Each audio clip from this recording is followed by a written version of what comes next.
Jelas? Jelas, Pak. Oke, baik.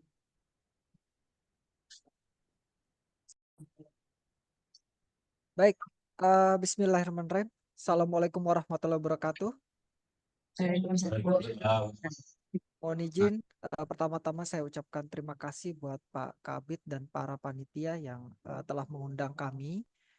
Kita sharing aja ya, karena memang ini kegiatannya juga sudah beberapa kali kita laksanakan. Ya mungkin kegiatan rutin ya, kegiatan rutin. Dan mudah-mudahan ini bisa memberikan apa namanya pertemuan ini bisa memberikan knowledge tersendiri. Dan mohon maaf, saya sampaikan pertama kepada teman-teman semua, sedianya Pak Direktur ya hadir, tapi ini kebetulan di acara yang sama kita sedang berdiskusi terkait dengan kuota, kuota untuk penangkapan ikan terukur. Nah, kuota ini kebetulan ini kita beda lantai ya, beda lantai satu hotel dengan kegiatan yang lain. Di sini ada kegiatan bersama-sama para anggota Komnas Kajiskan dan juga Pak Dirjen langsung yang memimpin karena memang ini penting sekali, sehingga Pak Direktur, Pak Dirjen serta para Katimja itu hadir pada kegiatan hari ini dan menugaskan kepada saya. Mudah-mudahan dalam menyampaikan materi yang sudah disusun tidak mengurangi esensi atau isi daripada materi yang sudah disediakan ya. Mohon izin teman-teman. Jadi sebelum apa namanya menyampaikan terkait dengan uh, bagaimana overview pelaksanaan pendataan melalui aplikasi SIDAT, izinkan saya sedikit uh, mengingatkan kembali terkait filosofi daripada pembentukan lembaga pengelolaan LPP. Nah, kita tahu pembentukan LPP ini eh, filosofinya adalah bagaimana kita membagi peran. Karena memang di daerah itu eh, ekosistemnya itu kan wilayahnya teman-teman kabupaten kota. Kita merujuk juga kepada Undang-Undang 23 dan lain-lain bahwa kewenangan daripada kabupaten kota provinsi itu sudah clear dijelaskan di sana, sehingga harapannya dengan adanya amanah daripada LPP ini pembagian peran kita itu terdistribusi dengan baik seperti itu teman-teman. Mohon izin saya bisa lanjut. Perkenalkan, nama saya Afjil. Sebentar, ini slide-nya belum ganti. Ini sedikit tentang saya teman-teman. Uh, Mohon maaf. Selain sebagai ASN, saya juga sebagai dosen juga di beberapa kampus. Habis itu ini sebelah kanan ada beberapa tulisan yang mungkin nanti teman-teman apabila ingin atau ingin mendapatkan nggak apa-apa japri aja. Nanti saya akan share secara langsung soft copy-nya supaya bisa menjadi bahan referensi. Ada buku terbaru juga kita hasil kolaborasi bersama teman-teman Sifdek di Thailand itu mengeluarkan terkait dengan uh, perikanan perairan darat juga. Oh, jadi referensinya ini makin banyak nih. Jadi mudah-mudahan ini bisa menjadi rujukan teman-teman dalam rangka pengelolaan perairan darat. Uh, Kita bisa lanjut, sorry. Nah ini, berbicara terkait dengan potensi dulu. Kenapa sih perairan darat itu harus dikelola? Ternyata kalau kita lihat potensinya teman-teman luar biasa sekali. Ya kan? Kita punya 8.128 das dengan anak sungai yang begitu banyak.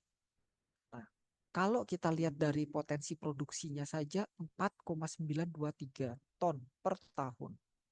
Nah, diikuti dengan stoknya 2 juta ton per tahun dan potensi lestarinya sebesar 1,6.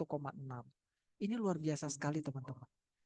Kalau tidak kita kelola dengan baik, nah ini yang akan jadi repot. Banyak danau-danau, sungai-sungai yang tidak terkelola dengan baik sehingga tidak bisa dimanfaatkan secara optimal. Nah, ini ada poin kedua adalah bagaimana Indonesia merupakan negara jumlah spesies air tawar terbesar di dunia. Ini sangat miris ya. Kalau kita lihat kita terbesar di dunia, tapi untuk mengelola perikanan perairan darat aja ikan-ikan endemik kita sudah banyak yang hilang. Saya kalau apa namanya salah mohon dikoreksi teman-teman, tapi kemarin saya habis survei ke lapangan, khususnya ke Kertajakti. Di situ ada pembangunan Fishway baru.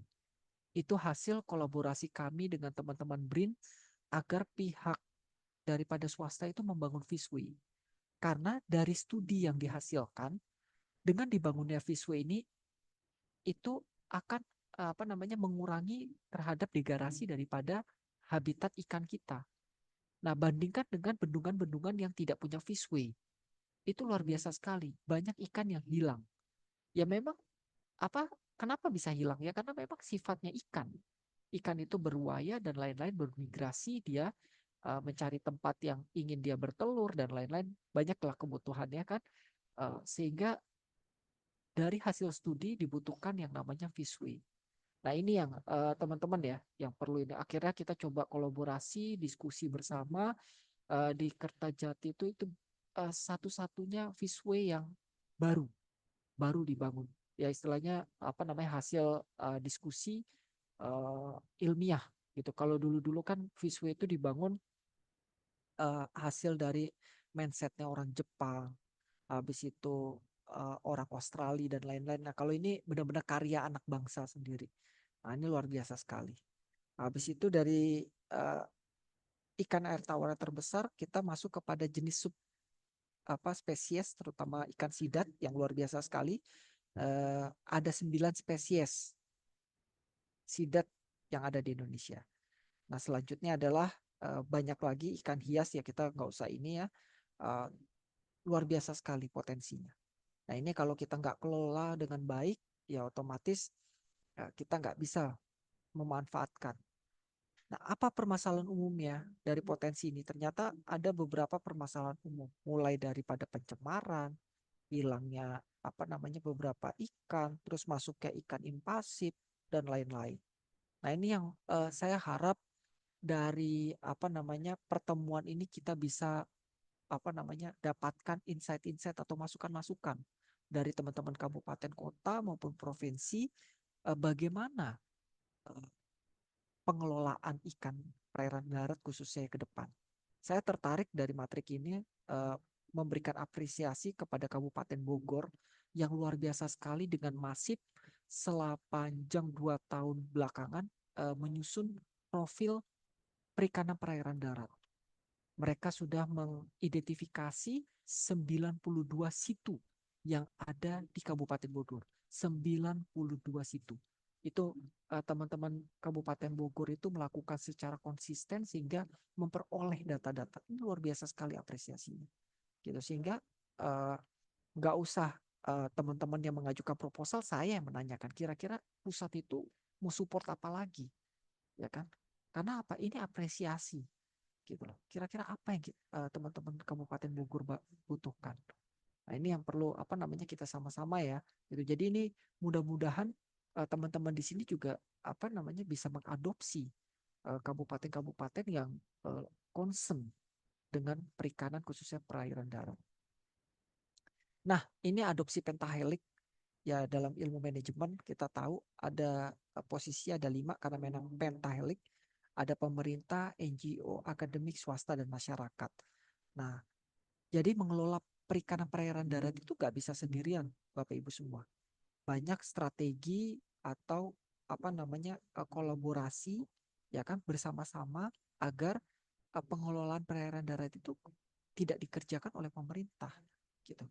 Ya saya balik lagi ya, karena ini posisinya di Provinsi Jawa Barat ya kan, eh, kita adopsi aja teman-teman dari kepada Kabupaten Bogor itu yang mengoptimalkan teman-teman LSM-nya, mengoptimalkan teman-teman swadaya masyarakatnya. Itu saya datang bersama, ketemu dengan kepala desanya, habis itu teman-teman LSM-nya segala macam, mereka sangat concern terkait dengan bagaimana mengelola perikanan perairan darat. Itu luar biasa sekali. Nah, ini ada 2 buku terkait dengan perikanan perairan darat yang warna hijau dan biru, dua-duanya kebetulan saya ada kontribusi di situ. Nah, ini bisa dimanfaatkan teman-teman sebagai rujukan dalam rangka pengelolaan atau pengambilan kebijakan ke depan. Nah, bagaimana strategi optimalisasinya? Kita tahu kami telah merangkum menjadi 5 mulai dari berbagi peran, pelibatan masyarakat, harmonisasi, penguatan sistem, dan bagaimana optimalisasi upaya berkelanjutan. Nah, goalnya apa? Goalnya bagaimana usaha yang optimal dan berkelanjutan, Bapak Ibu semua, serta kesehatan lingkungan yang terjamin. Yang paling utama adalah SDI yang keberlanjutan atau lestari. Nah, ini 3 goal ini kita rangkum dalam 5 strategi yang kalau kita lihat itu ya sebelah kiri ini. Nah, ini yang bisa diadopsi ya, Bapak Ibu semua. Baik. Nah, ini distribusi peran, teman-teman. Mulai dari pemerintah pusat, provinsi, dan kabupaten. Maka tadi saya coba mengingatkan di sini ada rujukannya Undang-Undang 23. Nah, itu secara clear bagaimana teman-teman kita berbagi peran, teman-teman. Karena nggak mungkin mengandalkan semua pemerintah pusat atau provinsi untuk langsung turun ke ekosistemnya, teman-teman. Khususnya di kabupaten kota. Nah, harapannya itu kita yuk sama-sama kita sinergikan gitu. Kalau memang nanti skupnya terlalu besar ya kita angkat isunya ke provinsi. Gak bisa juga skupnya terlalu baru kita ke pusat. Jadi ada jenjang di situ. Dan mudah-mudahan ini sudah berjalan ya dalam pengelolaan perairan darat. Nah, bagaimana kolaborasinya? Kalau kita lihat di sini mulai dari sentral, lokal, ini setelah penjabarannya teman-teman nanti bisa melihat ya di sini bagaimana pemerintah pusat menetapkan naskah akademis, pedoman kriteria dan lain-lain. Pemerintah daerah seperti apa, masyarakat dengan swasta seperti apa. Nah, ini kebetulan hari ini ada pembahasan DAK, teman-teman. DAK di kantor pusat. Nah, harapannya kita DAK ke depan itu mau seperti apa sih? Apakah efektif TPI kita? Saya kan menganggarkan memasukkan usulan terkait dengan TPI perairan darat. Tapi kayaknya efektif. Bagaimana kalau nanti ke depan itu kita alokasikan kegiatan dari diskusi ini menimbulkan informasi baru, ternyata teman-teman tuh butuh restocking atau teman-teman itu butuh pengerukan eceng gondok dan lain-lain. Nah, ini yang kita butuhkan, masukan seperti ini yang kita butuhkan. Apa sih kebutuhan teman-teman?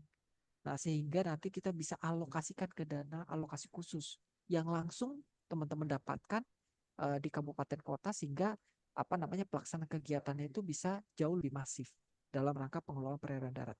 Nah, ini juga sebagai informasi teman-teman, kemarin sore kami sedang membahas RPJM bersama Bappenas dan lain-lain.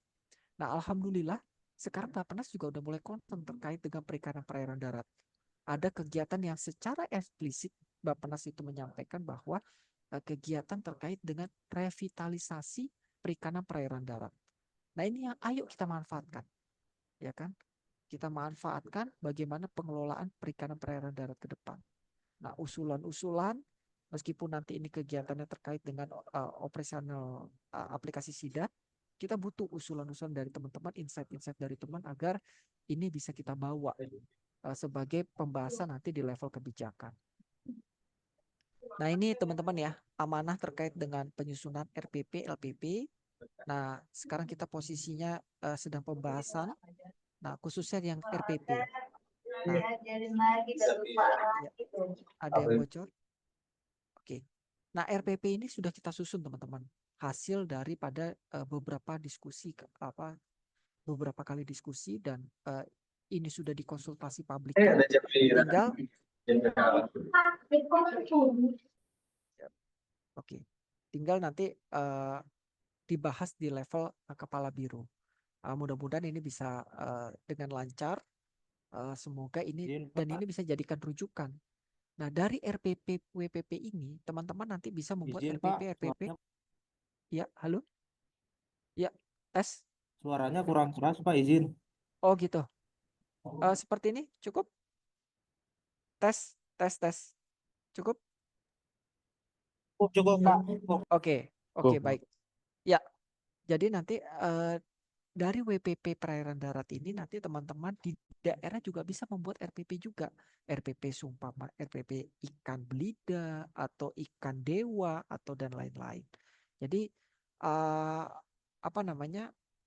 mudah-mudahan ini bisa menjadikan rujukan di RPP ini. Baik. eh, kita coba lanjut. Nah, ini terkait dengan penguatan kelembagaan ya. Jadi nanti teman-teman ini dalam pengelola kelembagaan itu juga bisa berkolaborasi dengan apa namanya para akademisi, kampus-kampus dan lain-lain. Jadi optimalkan kampus-kampus dekat lingkungannya teman-teman. Contoh kalau di Bandung di sana ada Unpad. Kemarin kita sudah mengundang waktu apa namanya konsultasi publik itu dekan Unpad kita undang. Bisa kok gitu loh. Dan lain-lain sebagainya. Itu sebagai bentuk apa namanya pentahelik tadi ya, adopsi pentahelik tadi. Dan di sini juga ada amanahnya bahwa di dalam LPP itu bisa melibatkan asosiasi, lembaga adat dan lembaga riset sehingga bisa menghasilkan uh, apa namanya naskah-naskah kebijakan untuk kita bawa di level-level apa namanya kementerian gitu. Seperti itu ya Bapak Ibu. Baik, tugas-tugasnya ini Bapak Ibu ini sekadar hanya mengingatkan kembali ya kan ada kerjasama pelaksanaan RPP, analisis monitoring, pemantauan dan kepatuhan terhadap perundang-undangan. Nah ini tugas daripada UPP di WPPN RPD.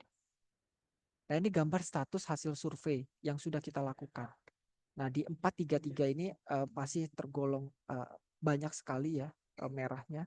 Mudah-mudahan ini apa namanya ke depan apa namanya bisa kita rubah ya atau bisa kita update karena memang ini survei hanya di beberapa lokasi tidak keseluruhan gitu tapi minimal kita punya database dulu lah makanya peran daripada Bapak Ibu semua ini pada hari ini sangat penting karena apa mana tahu nanti dari hasil optimalisasi aplikasi Sidat akan terlihat lagi gambaran yang terbaru oh ternyata bukan warna merah tapi warna kuning atau warna hijau. Nah, ini yang kita butuhkan daripada teman-teman. Mudah-mudahan ini uh, apa namanya kegiatan hari ini bisa menghasilkan input-input atau informasi-informasi gitu. Nah, isu pengelolaan PET 433 ini kalau kita rangkum kondisi sumber daya ikan yang kurang baik di mana tren produksi yang menurun dan jumlah ukuran yang tertangkap disebabkan kata introduksi ikan invasif. Nah, habis itu ada kondisi lingkungannya juga mendekati kurang baik, sosialnya juga kurang baik, dan tata kelolanya juga apa namanya secara umum eh, sinergitas antar pemangku kepentingan ini masih belum optimal, sehingga apa namanya perlu perlu ada terobosan-terobosan yang dilakukan. Ini hasil daripada sementara isu yang kita rangkum di dalam eh, RPP WPP NRIPD. Nah, lokasi pengumpulannya kemarin waktu tahun itu ada Telaga Remis, Timbang, Setu Patok dan lain-lain. Nah, ini perannya teman-teman kabupaten semua nih. Ya kan? Yang kami harapkan setelah kegiatan ini kita bisa punya database melalui aplikasi Sidat. Nah, sehingga nanti apa lokasi pengumpulannya bukan hanya ini aja, tapi bisa berkembang ke yang lain. Ini ada beberapa juga pemetaan. Jadi nanti ini bisa di-share aja ya, Bapak Ibu, terkait dengan pemetaan susah.